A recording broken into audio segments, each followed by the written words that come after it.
Paus Fransiskus meninggal dunia. Sempat dirawat 38 hari di rumah sakit.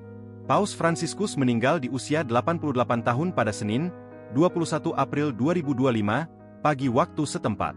Kabar duka ini diumumkan oleh Kardinal Kevin Farrell, Camerlengo Vatikan, pada Senin pukul 9.45.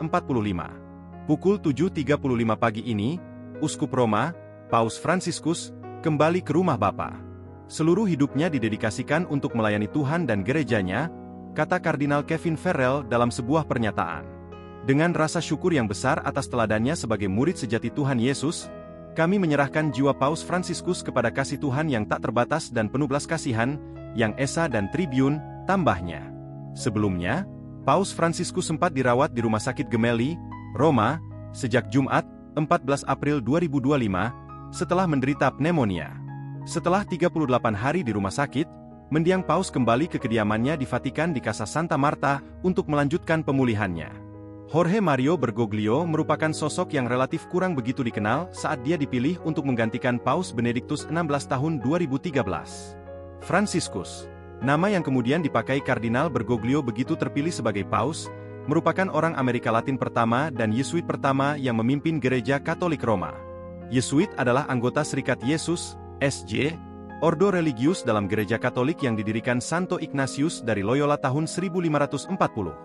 Yesuit terkenal karena dedikasi mereka pada pendidikan, penelitian, dan misi ke berbagai penjuru dunia. Mereka mengelola sekolah, universitas, dan lembaga-lembaga pendidikan tinggi di banyak negara. Terpilihnya Fransiskus sebagai Paus ke-266 mengejutkan para analis yang mungkin mengharapkan seorang Paus yang lebih muda. Saat terpilih, Paus Fransiskus sudah berusia 76 tahun. Begitu terpilih, ia mendapat dukungan dari kalangan konservatif dan reformis gereja, karena dia dianggap memiliki pandangan yang konservatif, ortodoks, terkait masalah seksual tetapi liberal dalam masalah sosial.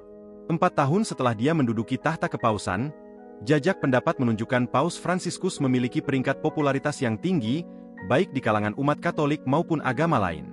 Saat ini, dia diikuti oleh lebih dari 18,5 juta orang di X, dulu Twitter.